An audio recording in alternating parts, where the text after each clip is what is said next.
Well, hello and welcome to all of our viewers here today. I'm Fiona Langsharp, IBCLC Director of Communications and MC here at Gold Learning. Today, I am delighted to be sitting down with Dr. Britta Bushnell. She is going to be our opening keynote at our upcoming Gold Birth and Beyond conference. The opening keynote day will be on October 5th, and all of you will be able to come and join us. That's right, you'll be able to register at the website right now at goldbirthandbeyond.com for your free seat to come and listen to Dr. Britta Bushnell. Welcome, Britta. It is so wonderful to have you here today. Well, thank you, Fiona. I'm thrilled to be here, and I'm thrilled to be a part of Gold Learning. I'm very Absolutely. excited for this conference, and yeah, being with all of you. Well, that is awesome. Well, I'm excited to actually interview you today and sort of get into some of the things that you're so passionate about, because of course I'm passionate about them too. And so bringing us together, it's going to be fabulous. But I will remind all of our folks listening in right now that of course you will be with us live on October 5th. But of course, everyone should check their own time zone as well. It'll be different for a few people, but you will be live that day, so you will be there answering questions on this topic. So there's lots of opportunity for really everyone to come together and collaborate and work on all of these things. I will say that your presentation title, Britta, I'm going to read it out to everyone so everyone knows what it is. Awakening the Parent. Are you supporting or sabotaging your client's transformation? Now, that is a pretty powerful topic title, but also it makes me stop in my tracks, honestly, to think about what I'm doing. And I honestly do have a fear that I'm not doing everything right all the time. But I'm hoping that you will be talking about some of the tools or some of the ways that we can find ways to make sure that we're putting sort of our best foot forward, especially with everything that has changed most recently. Can you tell me a little bit about what we're going to be doing and listening to during your presentation? Absolutely. Yes, I mean, it is a bit of a provocative topic and title, but that's sort of the point. And all of us, so many of us, I think most professionals who work with new families do so because we want to help. Hmm. Do so because we want to support and help change the experience for the better for the parents that we work with. And there are certain things that we can do that sort of get in our way, but they come naturally. And so in my presentation, we're going to be unpacking those. We're going to be looking at them. We're going to be looking at some of the typical pitfalls or oopses that are Right. unintentional Hmm. and that are just part of who we are as caring individuals, but that can actually do the opposite of really helping parents step into their own wisdom and knowledge about their own transformation. And so I'm going to be talking about some of those oopses that come Right. up.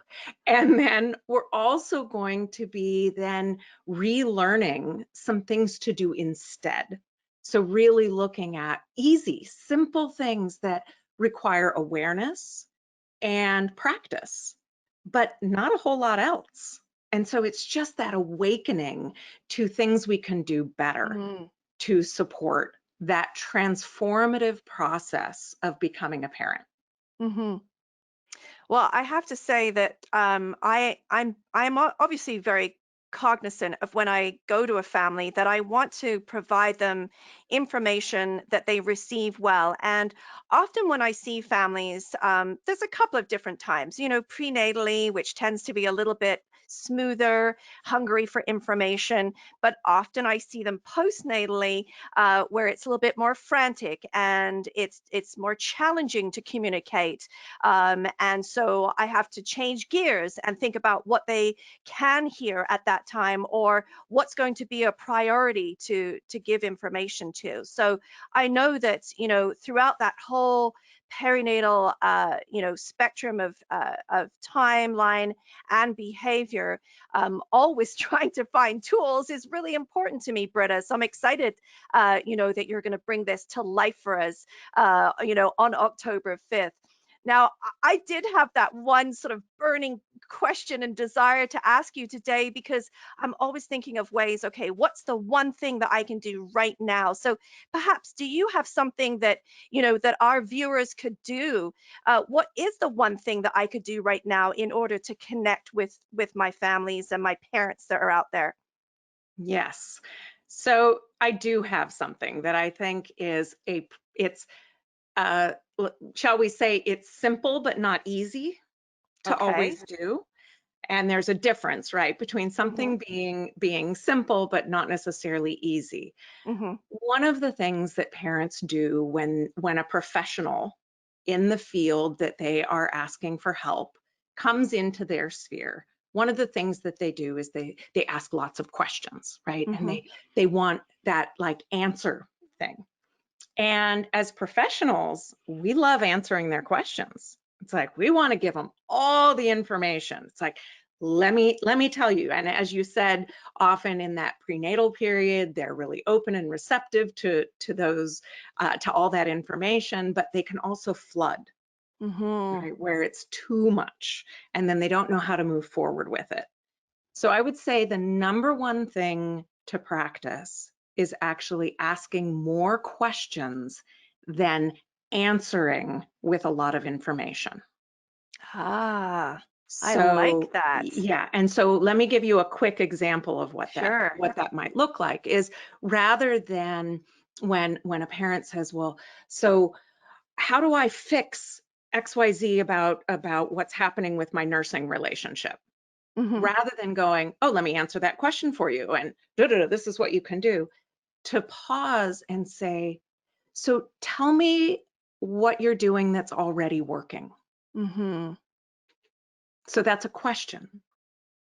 And the reason we ask a question like that, or why that can be so helpful, is that it actually pivots the focus and the locus of wisdom Mhm. back to the parents.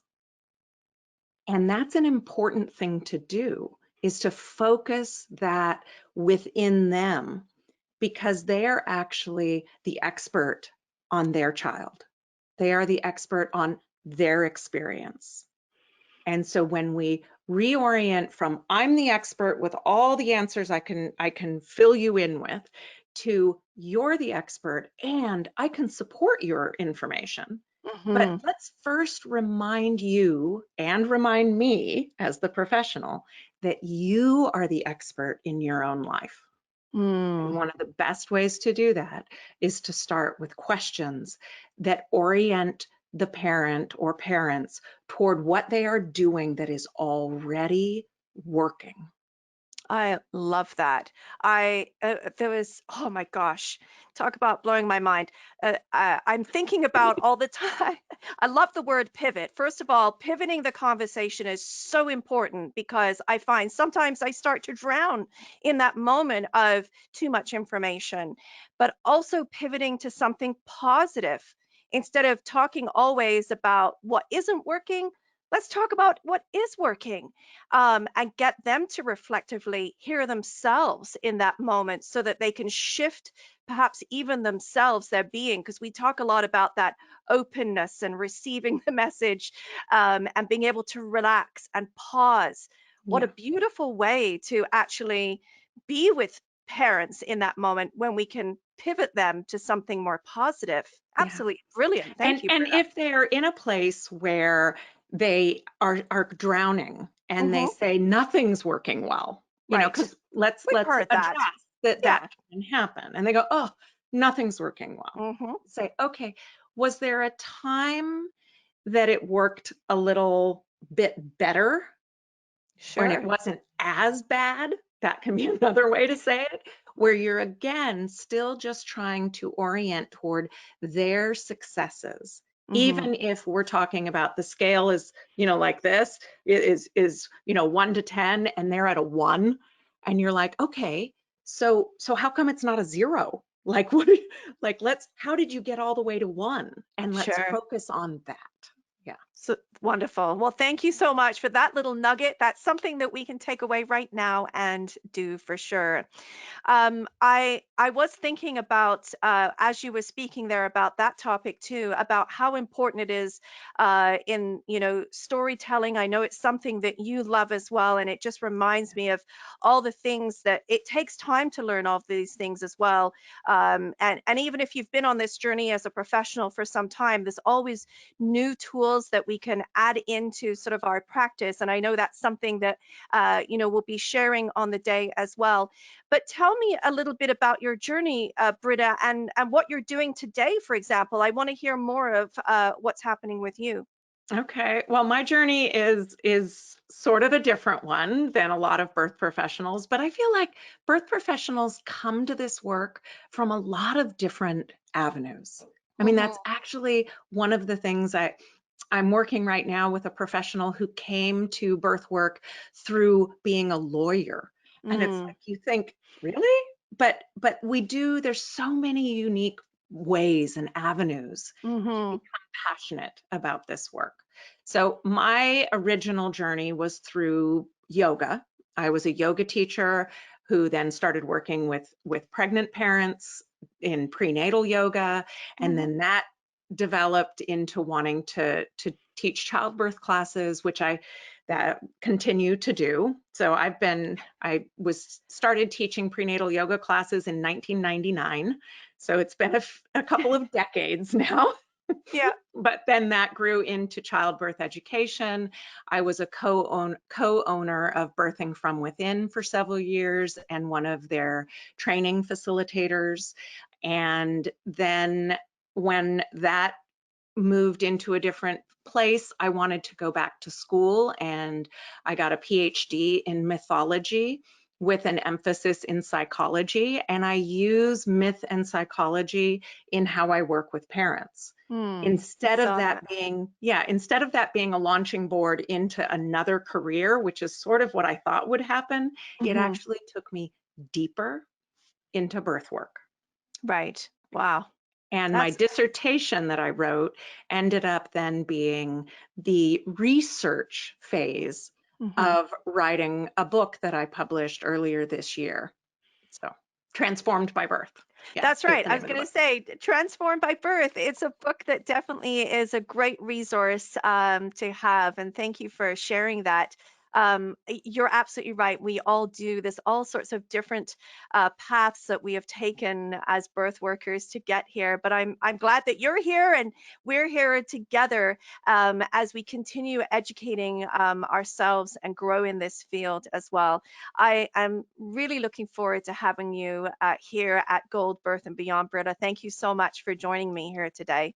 Oh, you're so welcome. Thank you, Fiona. And I look forward to October 5th and our time together. Absolutely. And just a quick reminder, don't forget that this presentation with Dr. Britta Bushnell is going to be free and open access. That's right. You can come and join us from anywhere in the world live on the day. And you'll also be able to listen to the recording if you happen to be at work or if you're busy.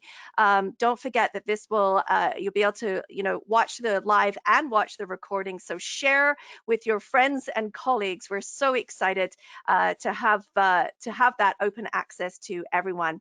So thank you once again to Dr. Britta Bushnell for being with us here today, and of course to all of you, our viewers. We'll look forward to seeing you all very soon. Bye bye for now.